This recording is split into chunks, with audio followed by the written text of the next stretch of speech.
Hello, everyone, and thank you for joining us today for Ecolab's Public Health Matters webinar entitled Protection Starts with Prevention, Preparing for Flu Season.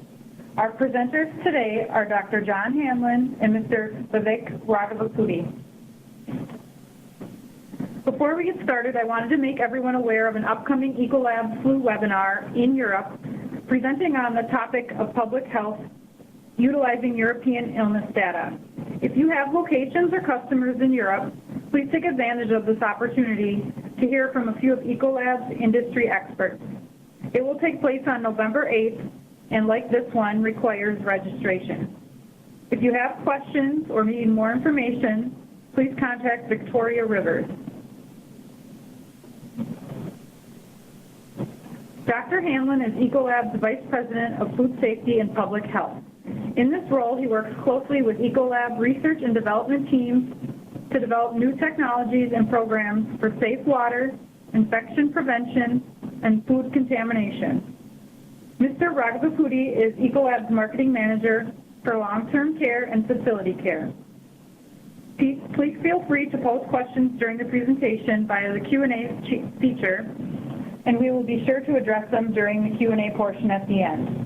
I will now turn it over to Dr. Hanlin. Thank you, Corinne. In today's webinar, we'll begin by summarizing what we feel are the key takeaways from the information that Vivek and I are going to present. We'll then provide a review of what influenza is and specifically how it differs from the common cold. We'll also take a look back at last flu season and talk about what experts are anticipating for the 2016-2017 season. Then we'll cover tips for prevention that can help protect you and those who use your facilities from influenza. We'll then have some summary comments, and then we'll close with some time to respond to any questions that you type into the webinar's Q&A screen. So, simply stated, flu is a serious public health risk. It sickens millions of people in the U.S. every year. About 200,000 people are hospitalized, and between 3,000 and 49,000 people die from flu and flu-related complications in the U.S. each year. We'll discuss the fact that flu has a significant impact on businesses each year, but there are things that you can do, both as a business and an individual, to reduce infection risk for your customers, your staff, and yourself. So I'd like to share some facts and statistics about the flu. But before I do, one of the questions that I'm frequently asked is the difference between colds and the flu. So while both are respiratory illnesses caused by viruses, the flu is caused by the influenza virus, while the common cold can be caused by one of over 200 different viruses. It can be very difficult to tell the difference between a cold and the flu, but the last 2 points on this slide provide some distinguishing characteristics.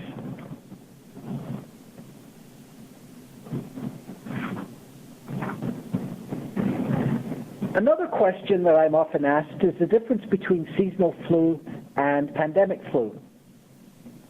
An epidemic of pandemic flu occurs when a non-human influenza virus gains the ability for efficient and sustained human-to-human transmission and then spreads globally.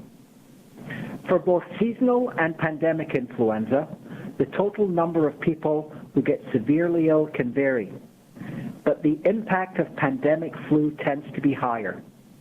The last pandemic flu was in 2009. In terms of similarity, the points on the left-hand side of this slide summarize them well. And I think I've covered many of the points on the right-hand side during my description of pandemic influenza. So let's get back to seasonal flu.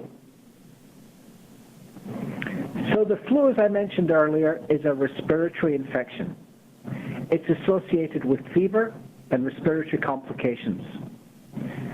As I mentioned, over 60 million people in the U.S. get the flu each year. Approximately 200,000 people are hospitalized. And tragically, anywhere from 3,000 to 49,000 people die from flu-related complications. 90%, again, 90% of seasonal flu-related deaths and 50 to 60% of flu-related hospitalizations occur in people 65 years or older. These next slides provide information on groups that are most susceptible. First, children. So 90% of flu-related pediatric deaths are associated with children who are not vaccinated against influenza.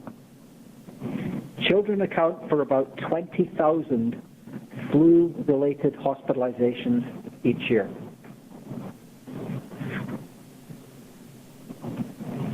I mentioned this earlier, but the second group that's most susceptible to influenza are adults over 65 years or older. And I think this is worth repeating. But again, 90% of flu-related deaths and between 50 and 60% of flu-related hospitalizations occur in people 65 years or older. I think many, if not all of us, can relate to flu symptoms. They include fever, myalgia, headaches, a non-productive cough, sore throat, and nasal inflammation.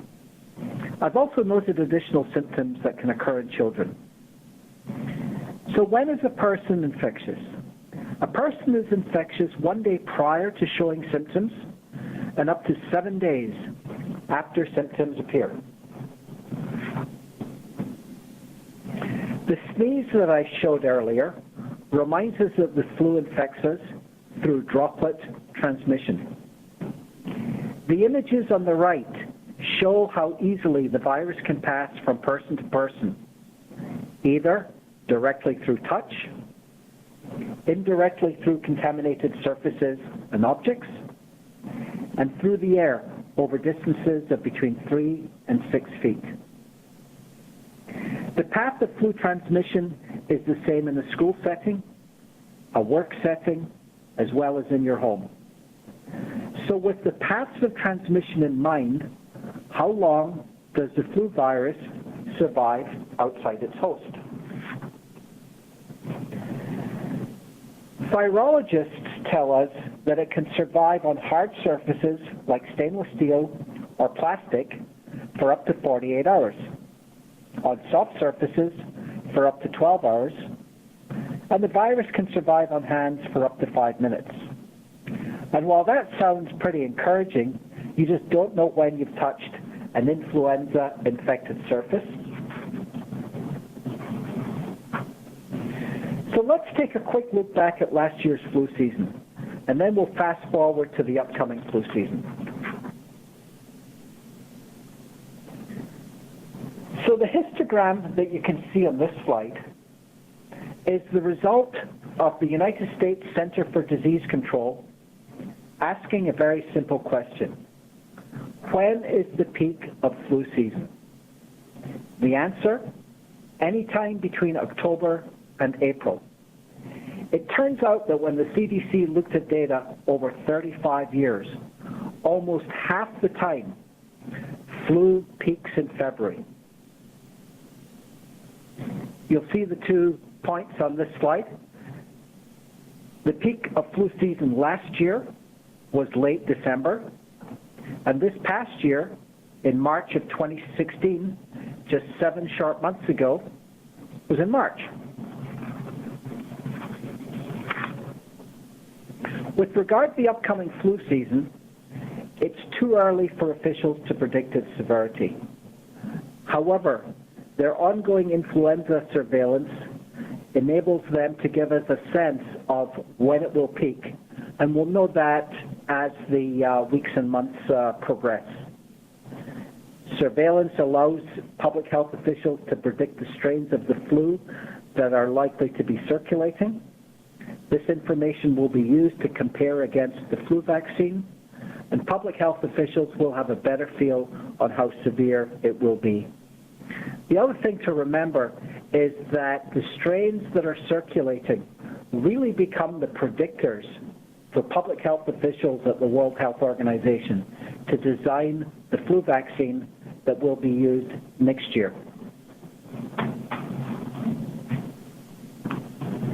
So at this point, I'll hand it over to my colleague Vivek to talk about how the flu can affect you, your business, and your employees, as well as the solutions offered by us here at Ecolab to help you prevent the flu and protect your business and even your brand. Vivek? Thank you, John. Good afternoon, everyone. As Dr. Hanlin pointed out earlier, flu is a serious public health risk. It has a huge impact on our health and our businesses as well. If there's anything you take away from this webinar today, we hope that you understand the impact seasonal human influenza can have on you, your employees, and your business. Here are some statistics from CDC on the screen, and these numbers show the scale and impact flu has on our businesses. 66 million Americans get flu every year. 66 million again, and that's almost 1 in 5. And what does that mean to you? When an associate or when one of your employees gets flu, he or she spends close to 2.5 days in bed, misses another 3 days of work, and is sluggish for close to 2.5 days upon return. So that's a week of work that is lost. When you multiply that with the number of associates that get flu every year, you can see the impact that flu has on our business.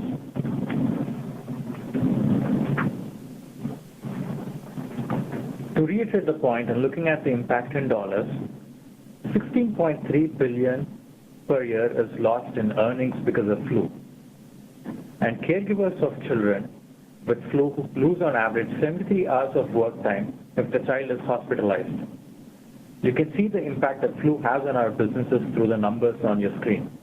Hence, it is imperative that we give it all the attention and adopt certain practices to reduce the risk of flu.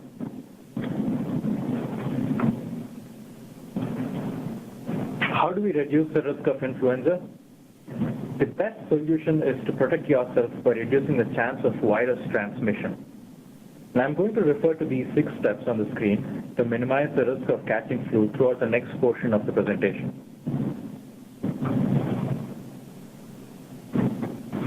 The first step, and this is a critical step, is proper hand washing.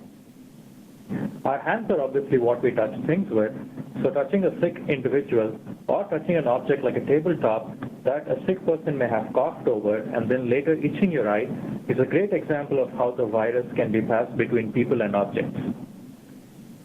To break that transmission between people and objects, you need to practice frequent hand washing with proper procedures. And by proper procedures, we're not talking about the splash and dash either, where you quickly rinse your hands in the water or wash your hands for a couple of seconds.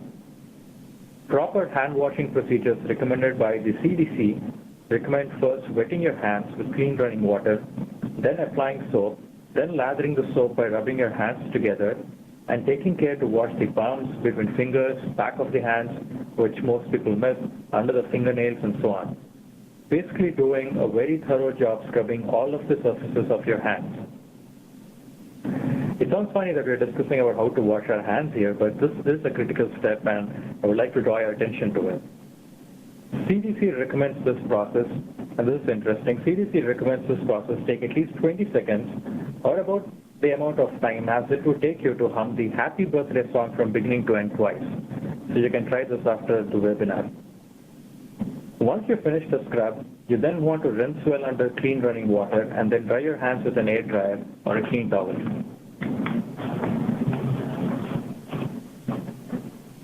The CDC also recommends the use of an alcohol-based sanitizing hand rub, what you may refer to as hand sanitizer. An important note here is that prior to use of an alcohol-based hand rub, your hands must be visibly clean. If there is visible dirt or soil, you need to remove it by properly washing with soap and water, as the soil could reduce the effectiveness of the sanitizer. Hence, you should only use an alcohol-based hand rub if your hands are visibly clean. The best way to apply a hand sanitizer is to apply the product to your palm and then rub your hands together until dry, such that the product covers your palms, fingers, and back of the hands. Basically doing a thorough job to ensure that the product contacts all of the surfaces of your hands. You need to use enough product such that it takes about 15-20 seconds for your hands to dry. If your hands dry much faster than that, then you're probably not using enough product and you may not be getting the sanitizing effect you desire. And of course, you can try the happy birthday tricks here as well.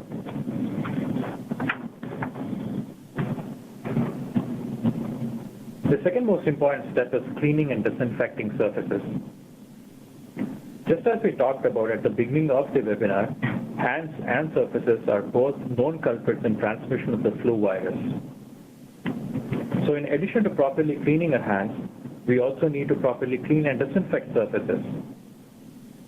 Cleaning and disinfecting is an important step in reducing the number of microorganisms, including the flu virus, that could be on the surface. It's a key step in reducing the potential that the next person to touch that surface will pick up virus particles and then infect themselves when they touch their mouth, nose, or eyes.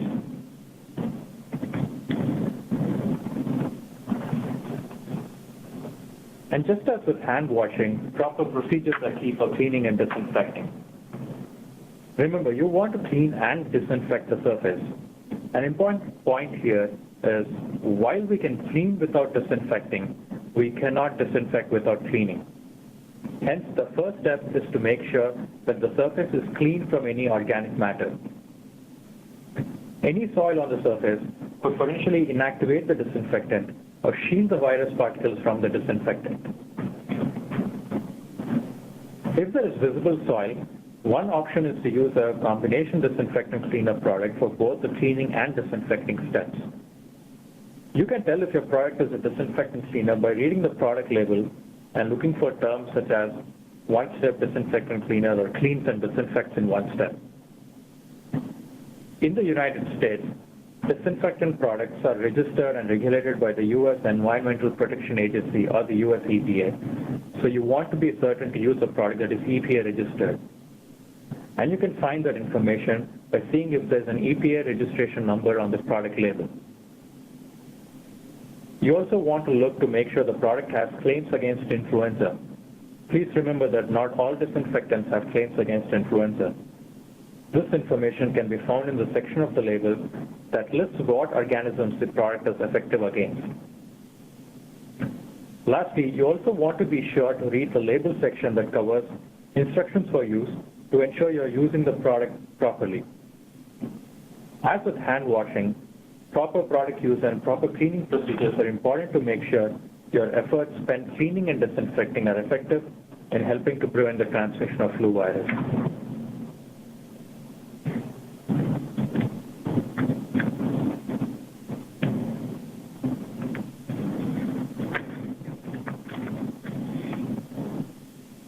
In addition to properly cleaning and disinfecting of surfaces and hand washing, there are other steps you can take.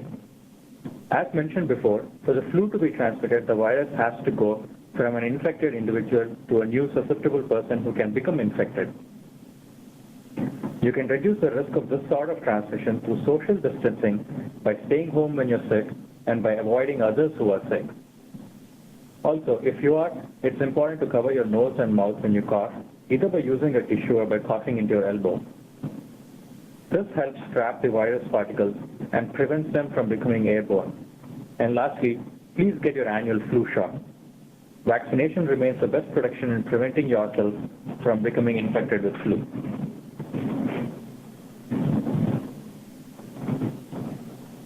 So with those prevention measures in mind, here are some key steps that you can take now at the very start of the annual flu season to help protect yourself and your employees.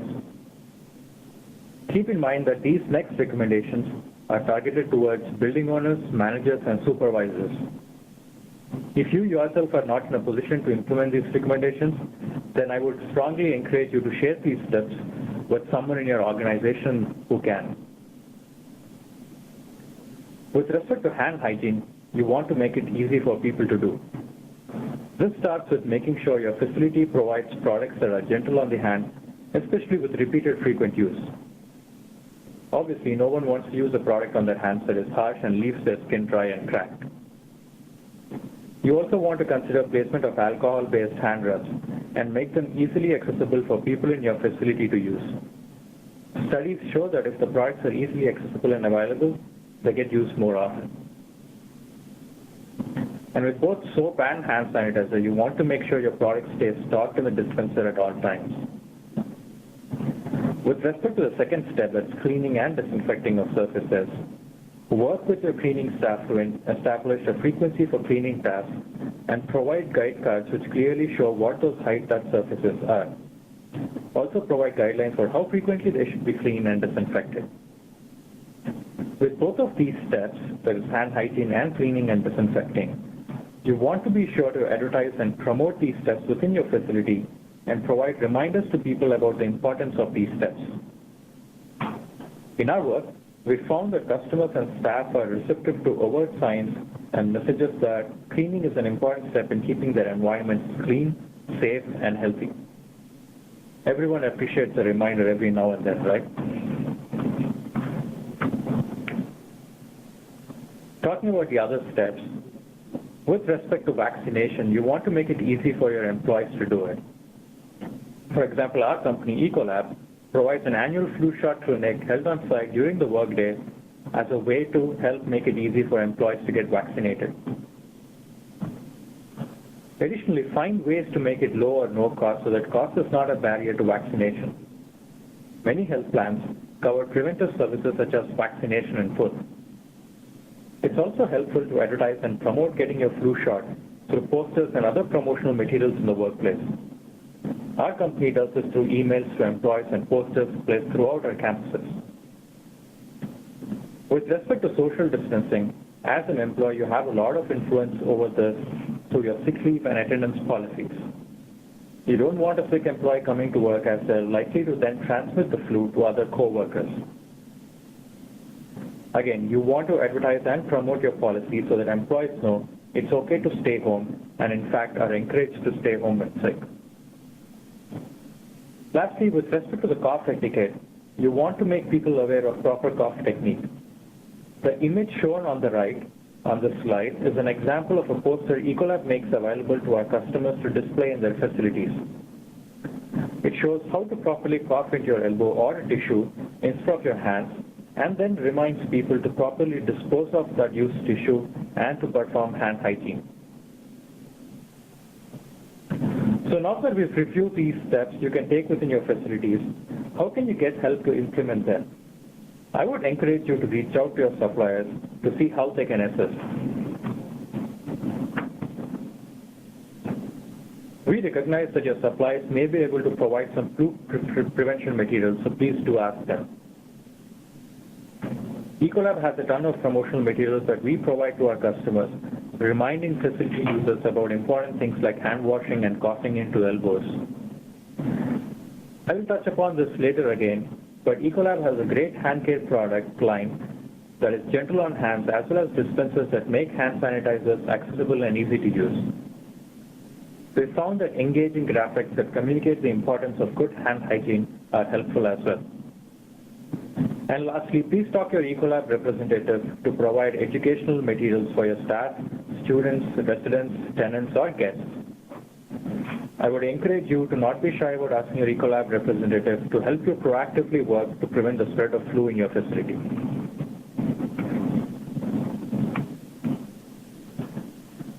We are now nearing the end of our webinar, so I'll leave you with some closing comments. So summarizing the 6 steps again, the 6 steps needed to reduce the risk of influenza, the 2 critical steps are A, proper hand washing, and B, cleaning and disinfecting surfaces. These are the areas where Ecolab can really help you with some of the product innovations such as the Nexa hand soap and peroxide disinfectant which has influenza claims. For more information, please contact your Ecolab representative.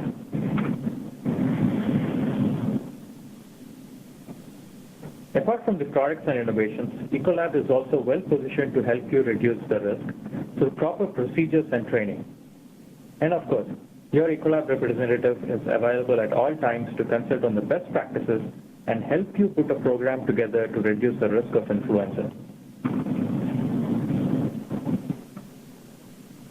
To talk about more resources, you can find additional information on flu in general at these websites. I'll call out the flupreventionmatters.com site as a good starting point for general flu facts, as well as information on some of our solution offerings. If you're interested in organisms other than flu, I would highly encourage you to check out our virus primers, where we provide overviews of various viruses of interest, such as influenza, measles, norovirus, and others. This is an area of our website that public health experts such as Dr. Hanlin work very hard to keep updated and current to ensure that we're providing information on organisms of interest.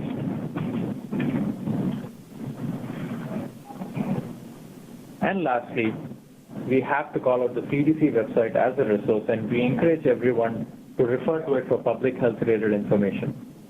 The CDC provides a wealth of information related to the flu, including status of the flu season as well as tips for prevention. Here on this slide, as you can see, we've provided two links. One to the CDC website for the flu season we are now entering, and second, which is specifically targeted to long-term care employees. We know that several of you on the call represent long-term care facilities, so we wanted to make sure that you're aware of this great toolkit resource. With that, we have now reached the end of our webinar, and we will open the floor for any questions. As a reminder to everyone again, to ask a question, please use the chat feature of the webinar to type in your question. Okay, we've got a question regarding disinfectants. Are all disinfectants the same? Vivek, would you mind answering that one? Sure. No, not all disinfectants are the same. It's really important to always read the product label and information sheet to see if the disinfectant is firstly effective against influenza, and also to see what the disinfecting contact times are, as sometimes for some products it takes only 3 minutes, whereas other products take 10 minutes to be effective against influenza. I would highly encourage you to contact your Ecolab representative to walk you over the product label. Do you have anything to add, John? Yeah, I'll just add some commentary to that. Thanks, Vivek. The other thing to bear in mind is that the sensitivity or the resistance of both bacteria and viruses to disinfectants is not equal. There are some organisms, in particular bacterial spores, that are very, very resistant and they're hard to kill. But Ecolab does have disinfectants that can kill bacterial spores. And viruses such as influenza are relatively sensitive to disinfectants, and they tend to be easier to kill.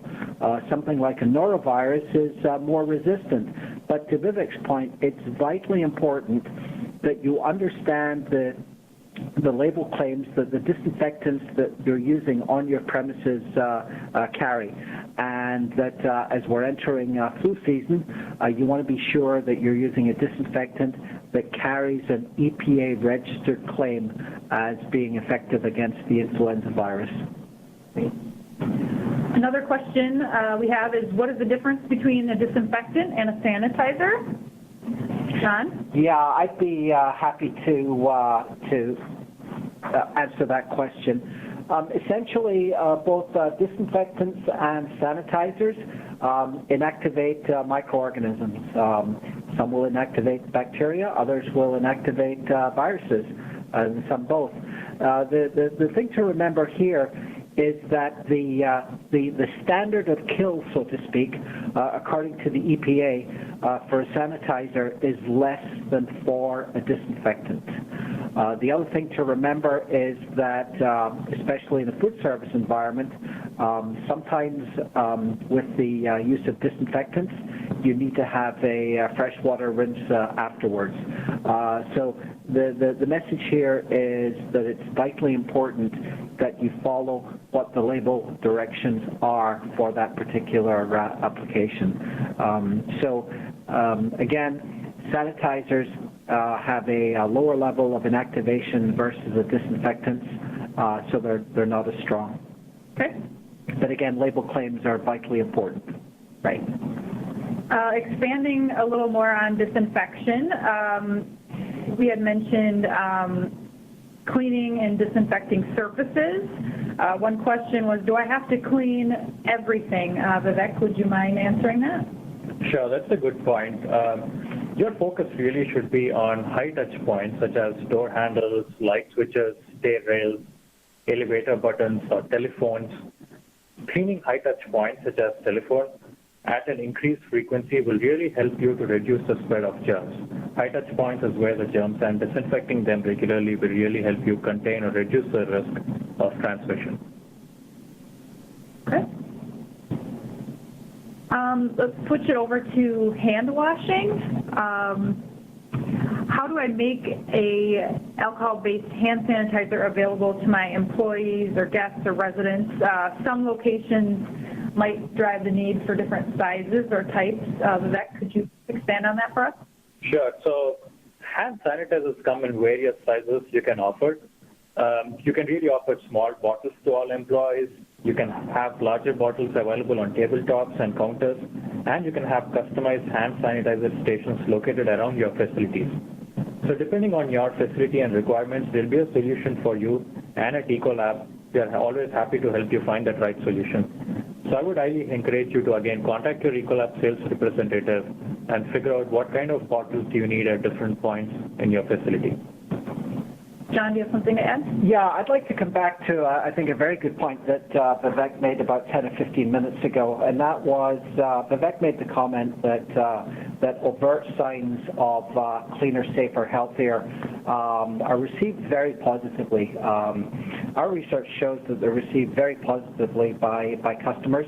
That occasional reminder is okay, and they're also received very positively by staff members as well.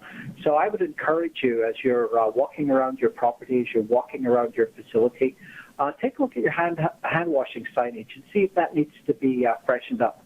And really think about where you're currently locating your hand sanitizer stations. And if you don't have any on your premises, maybe tee that up with your Ecolab representative as to what options might be available. But again, couldn't agree more that overt signs of cleaner, safer, healthier really do resonate with both customers and staff, especially as we're coming into flu season. And another question that we have about flu, actually, and another virus, norovirus. Does it present like the flu? And if so, what is a good cleaner to use with that? John, maybe you could kick that off, and then I can hand it over to Vivek. Happy to, yeah. So, both are viral infections. Both actually have winter seasonality. So while we're rapidly moving towards flu season, we're also approaching norovirus season. In fact, 80% of norovirus outbreaks occur between that November and April timeframe. So while they're both viral infections, they both infect very differently and present with very different symptoms. As we mentioned earlier, influenza is a respiratory illness. So we're dealing with infections in the respiratory tract and potentially the lungs. Norovirus causes acute gastroenteritis. So this really is a gastrointestinal illness. So the symptoms often of norovirus is vomiting and diarrhea being associated with acute gastroenteritis. The other thing that I'd wanted to remind you, and I touched on this earlier, norovirus is a much more challenging virus. However,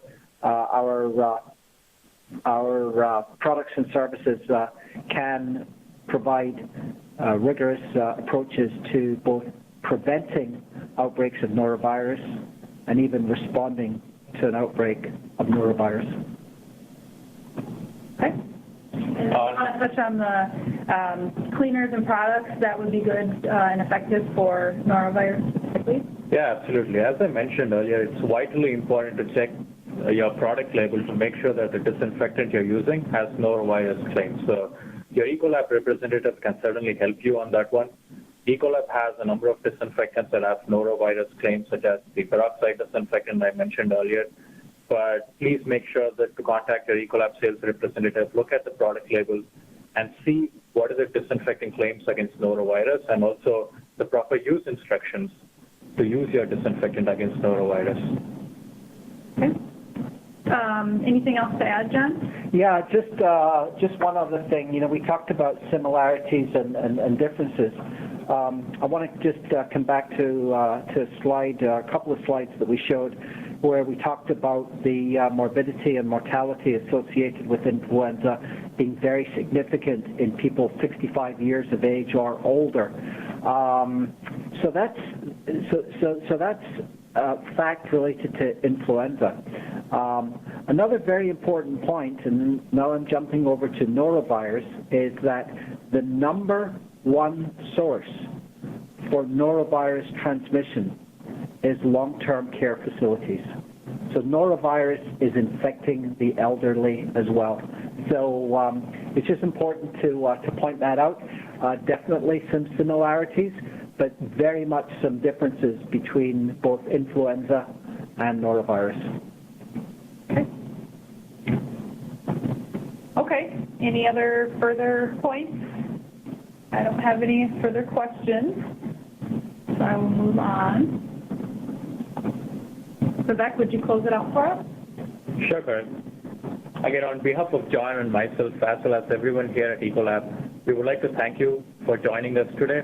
Ecolab is really here to support you in your operations, and if you require any support, please do not hesitate to reach out to your Ecolab representative or call 1-800-35-CLEAN.